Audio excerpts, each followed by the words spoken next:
What's up everybody, welcome to FoundFlix. On this Ending Explained, we'll be checking out the newest in the Predator franchise, The Predator, a quasi-sequel reboot of the series where the interstellar hunters are bigger and badder than ever, thanks to genetic upgrades from other species' DNA. Now when it comes to the history of the franchise so far, its track record has been pretty hit or miss, with really only the first Predator being a classic. And the other entries, 4 if you include the Alien vs. Predator movies, which I do, they've been pretty middling in quality. However, there are aspects to each of the films that I enjoy, including the AVP ones, and it's mainly the Predators themselves. Each one adds more or comes up with new ideas for the creatures, and usually I like the new mythology or different attributes added, like the trio of super predators in Predators, and who hasn't wanted to see a predator-alien hybrid, even though the execution was pretty lacking. So the franchise has never really been that strong at any point. So when it comes to the new movie, The Predator, my expectations were quite low,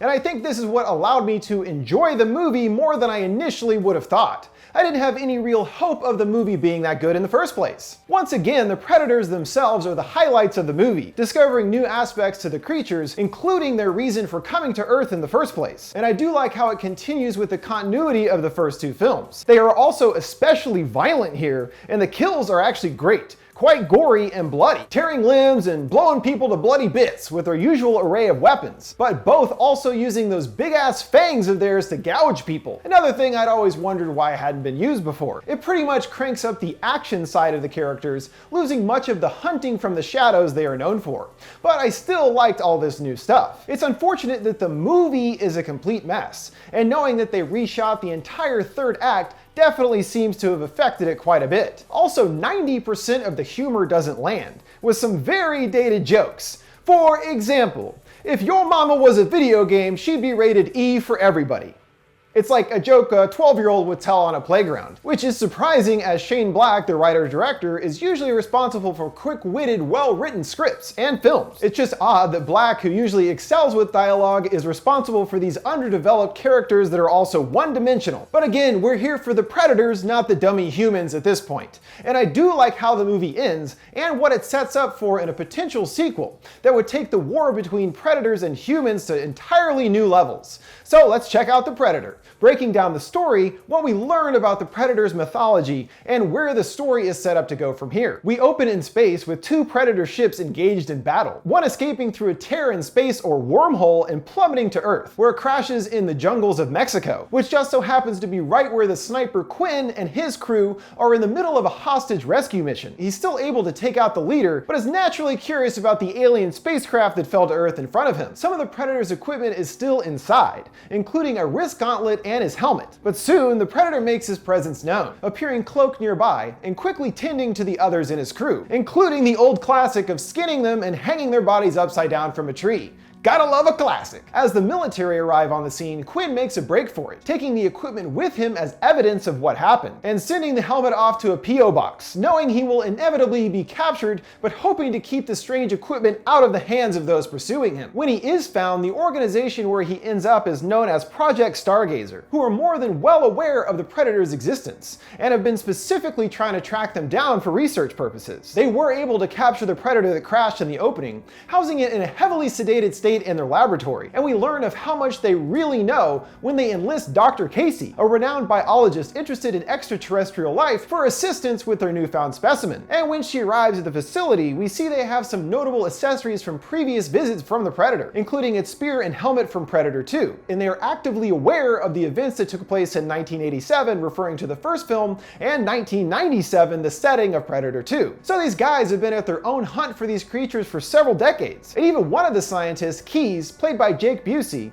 is actually the son of the character Keyes, played by his real-life dad Gary Busey from Predator 2. The elder Keyes was also part of an organization that had been after the Predator, so this seems to imply that Project Stargazer is one and the same as the one previously seen. The scientists have already been doing experiments on their captured Predator, and shockingly see that the alien has some human DNA within it, causing the leader of the program, Traeger, to ask Dr. Casey if it's somehow possible a human mated with an alien. Oh, these jokes, they're the best. Of course not, and what a horrifying mental image to consider. This actually is our first glimpse into the idea of predator hybridization, mixing other DNA with their own in order to become the greatest hunters in the galaxy. Elsewhere at the facility, we see what they have planned for Quinn, framing him for all the deaths in Mexico and labeling him crazy for his story about aliens. Thusly, he is forced onto a bus with a bunch of other so-called loonies, all who are soldiers that have their own respective issues to be classified loony just like Quinn. Though they're pretty rough customers, they are fairly welcoming to Quinn, even though they think his alien story is BS.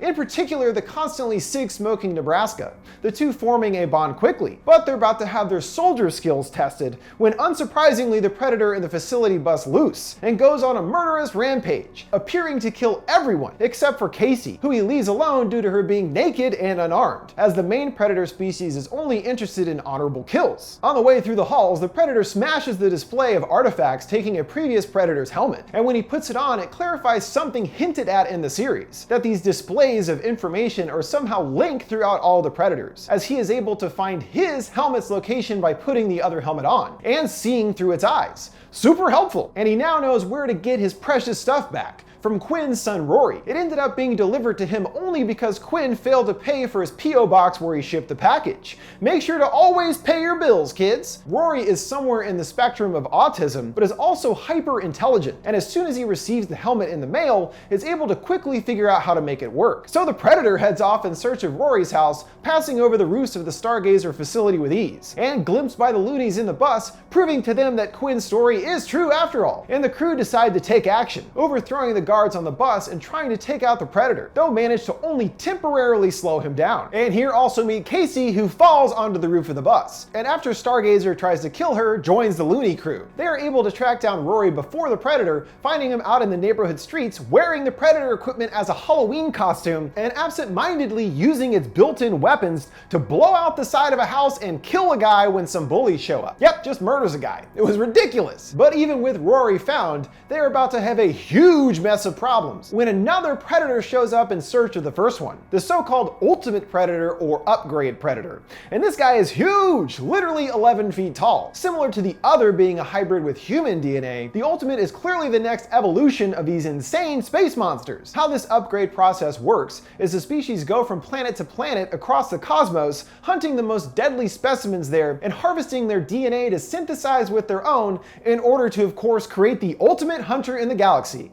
These guys really have a one-track mind with the whole hunting thing. They also use this to explain why the predator always rips out their victim's spinal cords, not just for the purpose of a trophy, but this is also where they extract the DNA from for their experiments. The ultimate also has other hybrids along with him, predator hounds, obviously a mix of predator and dog DNA that are as weird looking as you would imagine. And even though they appear hostile and attack the crew, after most are killed, a wounded one is spared, as it in fact seems quite docile and doesn't lash out at them, assumedly due to the nature of it having dog DNA, and sort of becomes a friend or protector to the group. This behavior indicates that it doesn't necessarily want to kill, it's only doing it because the ultimate is commanding it to do so. This all leads to an inevitable showdown between the predators, with the hapless humans caught in the crossfire. The final result being that after the battle, the ultimate puts an end to its smaller counterpart. But it seems he is here for more than just cleaning up the rogue predator, as we for the first time understand the true reason for the species' many visits to our planet. We already know from the previous entries that they are attracted to hot environments, like the jungles of Peru in the first film, or an especially balmy LA in Predator 2. And with our own planet heating up over time, eventually it will become uninhabitable, wiping out humankind. And the predators intend to take over the planet for their own after this happens. So before our eventual destruction, they have been making trips to Earth to mine the DNA of the best of the human species before there are no more samples to take. And now the ultimate believes he's found what is an important next step of human evolution in the autistic mind of Rory. This concept doesn't exactly make sense, but he is seen to be the only one inherently able to use the predator's foreign technology. Even the Stargazer project hadn't achieved in decades of research what he did within moments. So it does seem that something about Rory is special in that sense to the predators. It's around this time that things kick into the troublesome and reshot Act 3, which is pretty much just a whole bunch of mayhem and murder as the ultimate kills the entire supporting cast over one lengthy forest sequence. And a few more are killed when trying to bring down the ultimate ship. Hanging on to the side, one guy gets cut in half by the ship's force field because he gets distracted by a bird or something, and Nebraska triumphantly sacrificing himself by jumping into the engine, destroying it and preventing the Predator's escape. Even just those deaths alone were pretty ridiculous, but honestly not in a way that I mind. And once again, I did really enjoy all the bloodshed and the action. Definitely the best part of the movie by a mile. Somehow the final survivors, Casey and Quinn, are able to put the big boy down for good and stop the alien threat for the moment, because it's clear that they will return, which ties back to the first Predator and what his mission was. He was actually against the Ultimate's plan to keep attacking Earth and came here to provide us with some help in our fight. The reason this one is sympathetic to the humans' plight in the Predator's plan is due to him being a hybrid of Predator and human DNA. And at the end, in a new high-tech facility where Rory is now working with a desk and everything, they discover what it was this Predator left behind for humanity. In what looks like a large coffin, a small object resembling a Predator wrist gauntlet ejects from within. One scientist gets a bit too close, and it snaps out onto his wrist, from which a suit of Predator armor grows over him, including some heavy-duty firepower, looking pretty much like a death suit of armor designed by the one and only Tony Stark. And according to the Predator text Rory translates, the suit is called the Predator Killer. So it looks like there's an interstellar war brewing and it's heading our way from the others. And thanks to the sympathetic Predator, humankind has a chance to fight back, clearly setting us up for a sequel where we see Quinn don the suit and leading to some serious intergalactic warfare against the Predators, which actually sounds pretty sweet.